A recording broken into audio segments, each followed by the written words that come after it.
So we got a nice video for y'all today. Now it's a huge day in the 2K community. Of course, we'll be seeing the first gameplay trailer for NBA 2K27. Now we will be reacting to it live to see what they have to offer, of course, so make sure come through. The link will be in the description. I will be live on Twitch. Now what we're about to do in today's video, we're about to go back into the NBA 2K27 2K Mart, because I don't necessarily think those gameplay clues are sending the message that most people think they are. And I gotta be honest with y'all, I'm a little worried at the direction it seems that 2K is going in for NBA 2K27. So we got a few things we gotta dive into, of course. So without further ado, I need y'all to grab yourself that brew and let's get to the video. It's Brutalsim on the scene, wicked and mean. With the next video on this YouTube thing, we got 2K news and rumors. Don't forget the tutorials and tips. Turn your MyPLAYER to a bad man and rule the sticks. No matter the mode, record the park. Even my career brook will give you a good start. Hit the like button, don't forget the notifications. Comment down below and welcome to the Brute Squad Nation. Yo man, we send one contest. So you don't know, your boy Brutalsim on the scene, wicked and mean, with a next video for y'all, man. So by now you know we gotta start the video off the right way. So if you're in the comment section, type first, second, third, know the gang of Brute Squad, I gotta put y'all up there just to show y'all some love, man. Much love, much respect. So we don't get straight into it, of course, because when the community actually first saw the poster saying Discontinued Left-Right Cheese, contest, boost your stamina, and the products connected to green releases, heat check, lockdown defense, cap breakers, and contact dunks, the initial reaction was the community was actually pretty excited. People immediately start saying, you see, my 2K finally listening to us. The left-right cheese may be gone, defense may be stronger, shot contest may be improved, and this is something we've been talking about all year. I ain't gonna lie, I'm a little tired speaking about it right now. They actually said stamina might finally matter, and maybe, I know it's a long shot, maybe NBA 2K27 might actually be a balanced game, at least way more balanced than NBA 2K26. But after looking at all these clues together, I think the 2K community might not necessarily be happy with the direction that they're taking NBA 2K27, because the community, and this is something I've always said, the 2K community is happiest when scoring is simpler and more consistent, for lack of a better word, and much easier, to be quite honest with y'all. People in the 2K community, players who actually put some time into the game, they actually want the ability to create wide open shots, time it correctly, and knock them down without stressing about random animation speeds, unpredictable green windows, or hidden shooting penalties. At the same time, people do want defense to be effective. They actually want defenders to be rewarded for staying in front and anticipating movement, creating body ups, contesting shots, and timing steals correctly. And the community wants good offense to beat bad defense and good defense to stop bad offense. But based on the clues inside the 2K Mart, I'm concerned that 2K may be planning to make offense more restrictive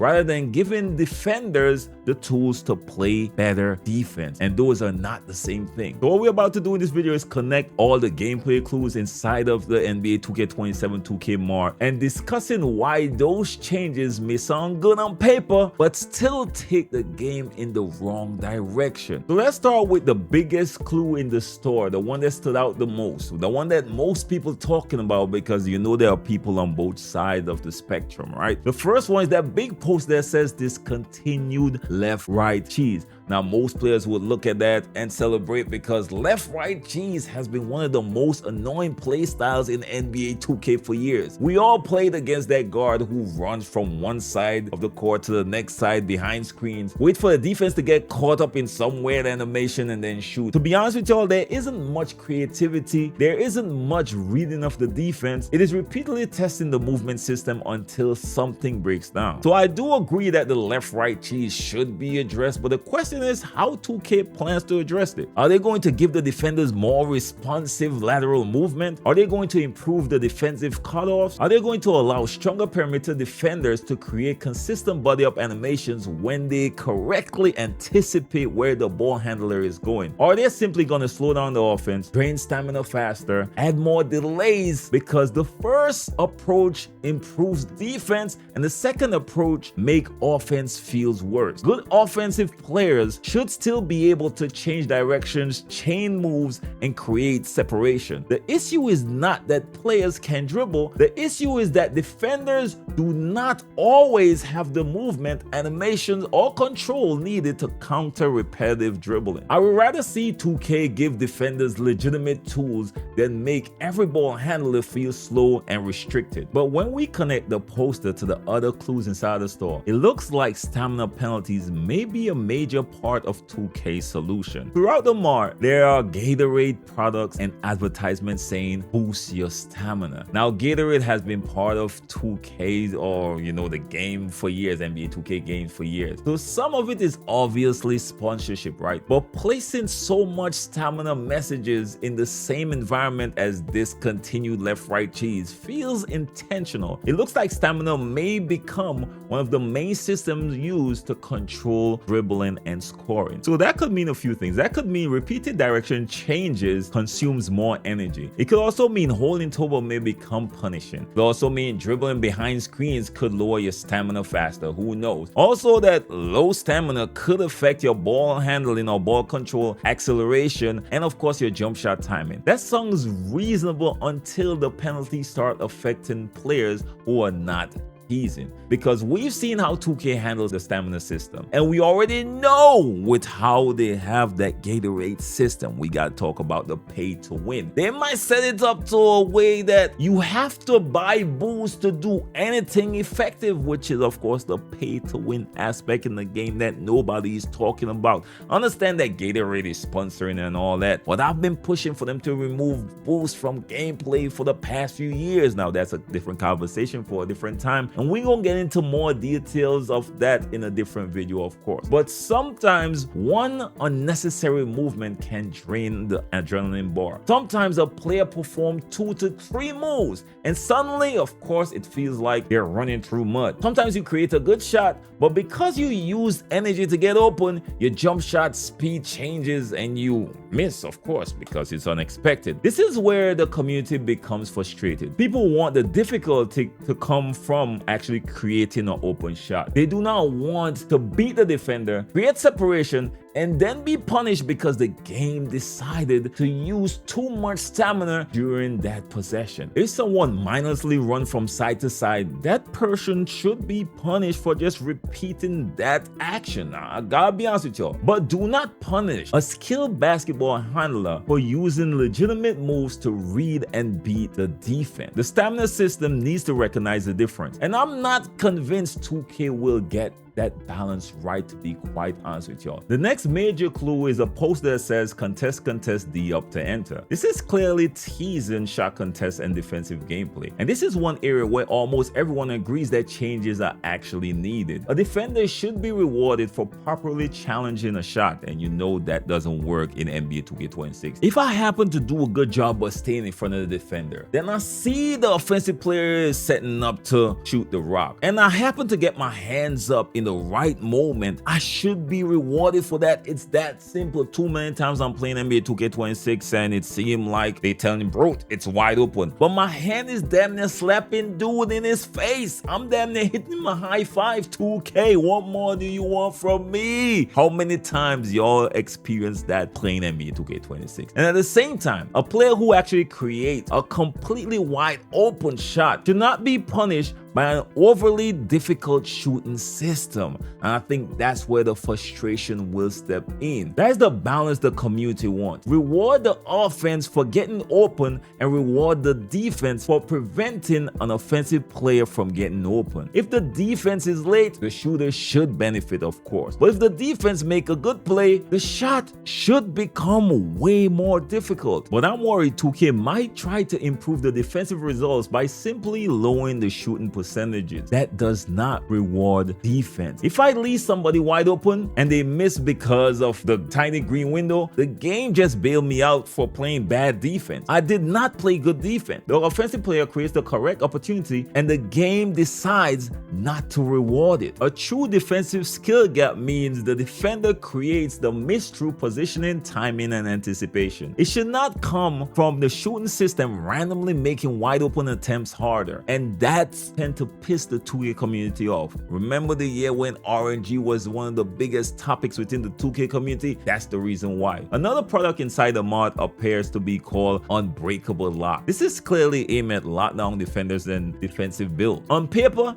stronger lockdown builds would be a good thing for NBA 2K27, but a good lockdown should not just receive automatic animations because they have higher perimeter defensive ratings. The attributes should give your player access to better tools. Now, most of my builds this year had like a 95 perimeter defense, and when I get takeover, take it all the way to a 99. It didn't feel like it at all. I gotta be honest with y'all. I should have had better lateral movement, faster defensive reactions, stronger body up animations, even a better contest when it comes to me contesting shots on the perimeter, improved recovery speeds, and the ability to cut off driving lanes with positioning when I'm actually positioned correctly. The user should still have to make a read, but if I anticipate the ball handler driving in the right direction and beat him to that spot, I should be rewarded with some contacts, y'all. And I ain't gonna lie, when you sacrifice for those attributes when I could have put somewhere else and not get rewarded, it's like a slap in the face, man. I'm just being 100, man. All right. The thing is, if I guess incorrectly and open the wrong side of the court, the ball handler should get past me. That creates a skill gap.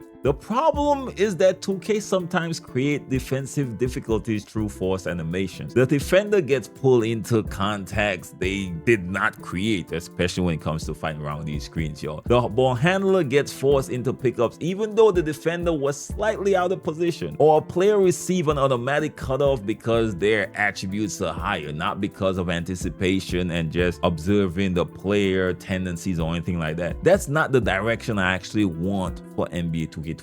Give the defenders the movement and physical tools. Do not let the game play defense for them. Does it represent stronger defensive control or simply stronger defensive animations? There's a huge difference. Now, even though there is no giant poster specifically saying anything about steals, we have to talk about steals when it comes to the 2K community, because again, I'm not somebody who reaches a lot, but too many times people are escaping into a defender, and too many times I'm performing a perfect blitz and not getting rewarded for it. The community wants timely steals to be rewarded. If the ball handler exposes the basketball, becomes predictable, or dribbling directly into the defender and the defender reaches at the right time, you should be rewarded. If the defender reads the passing lane and moves into the position before the pass is thrown, they should be rewarded, but mistimed steal attempt should be punished. At the same time, we need some balance. You should not be able to press the steal button repeatedly, miss 4 attempts, and remain directly in front of the ball handler. I'm just calling it what it is. A mistimed reach should take you out of position. It should consume your stamina.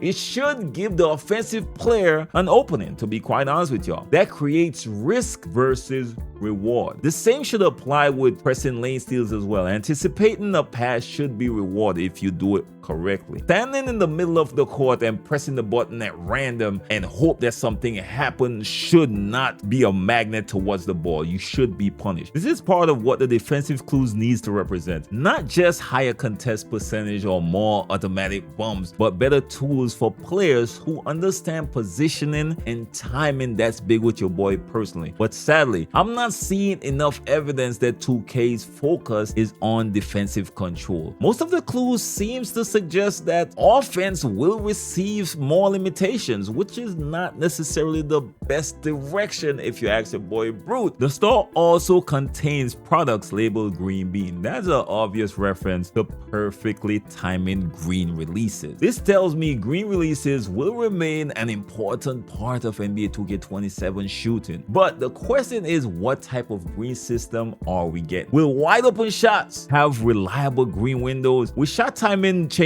based on stamina? Will jumpers continue to speed up and slow down depending on contests, catches, and different animations? Will rhythm shooting remain more effective than button shooting? You all know that's a huge debate within the 2K community already. People been screaming for more balance between the two. And will players understand why they missed. I don't think the community necessarily want all the shots to be automatic, but they want consistency. If I take the same wide open shots with the same player from the same location, the release should not feel completely different every time. Of course, there could be small variations based on the catch, based on the movement, based on the stamina, but those differences need to be readable. A player should not be forced to guess which animation speed the game actually selected in the moment. That is why the community sometimes say they want easy shooting. What they really want is dependable shooting, reliable, consistent shooting. They want the outcome to reflect the quality of the opportunity and the quality of the release. A wide open, correctly timed shot usually go in. A contest, poorly timed shot usually miss. And that's how it should be. One thing is, if I'm right and 2K is taking that approach of making offense or nerfing the shooting within the offense, I don't necessarily think it's the best approach for 2K to use to balance the game at all, right? Because if the defense is improved properly, you do not need wide open shooting to feel unpredictable. Let the defense determine whether the shooting gets a quality opportunity or not. Then let the shooter timing determine whether they convert it or not. Do not hide balance inside consistent animation changes. We have another advertisement saying dunking all night long. Y'all know me, one of my biggest pet peeves in NBA 2K26 is the dunking and the dunking meter. This is clearly a reference to poster dunks, contact finishes, and possibly the dunking meter being more accurate. Now, I ain't gonna lie, the poster itself look a little off, but once again, the community actually enjoys offense when it feels powerful. If you create an open lane and attack the rim with the correct attributes, you should be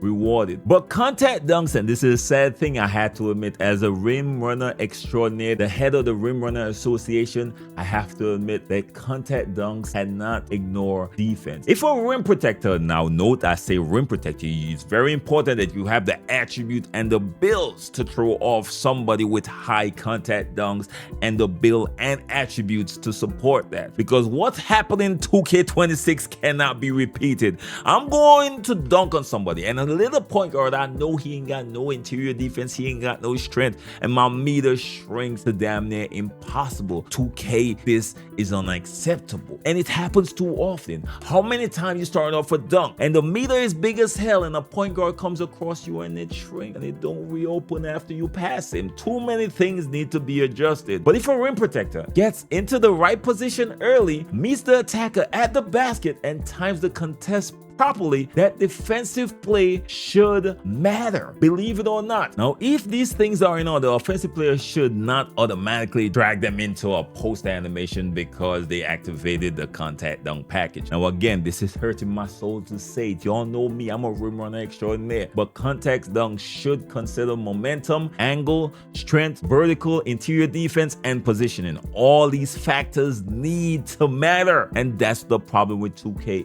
It's a little too random and it leans negatively against the rim runners too often. Because if a defender is late, you put him on poster, it's that simple. But if he's in the perfect position, allow them to challenge the attempt. Then you should minimize that meter. Now, if the person still hits that meter, that's the skill gap right there. But again, the Mart's message it appears to focus heavily on the exciting offensive results, poster dunks and dunking all night, not necessarily on balancing the system in the right way. One thing you know about 2K, they tend to go overboard whenever they make adjustments. So because the dunk meter was a little sketchy this year, they might go overboard, and I don't want that either. I still want there to be a skill gap in terms of knowing when to attack the basket and how you attack the basket and who you are attacking at the basket. That should be important. All that thinking should be part of your basketball approach, because IQ is a huge part of basketball. I don't know if you know that. Y'all let me know in the comment section. Sadly,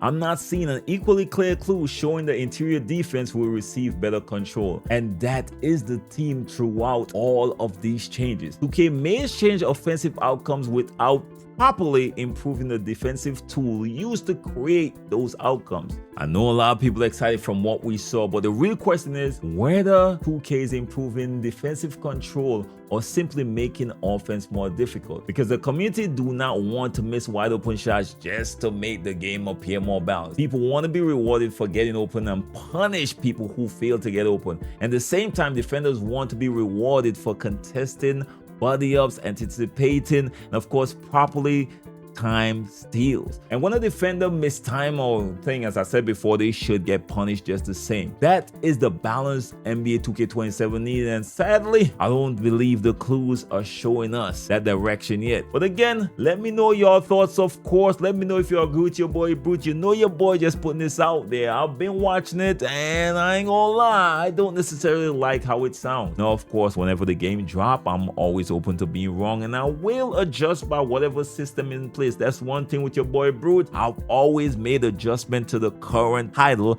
no matter the year. It's one thing I don't worry about. I just worry about how the 2K community, or how it impacts the 2K community, because I do prefer more people in the game than less people. So of course, that's all I got for y'all today. Let me know your thoughts. You know your boy Brute gonna always put y'all up on game and keep y'all up to date on everything in the 2K community. Next up, it will be the reaction of the gameplay, so y'all can look forward to that. Of course, make sure keep that notification bell on lock. Till next time, all best, and be safe out there. Don't forget to like, share, and subscribe. Notification bell is free and key. Peace.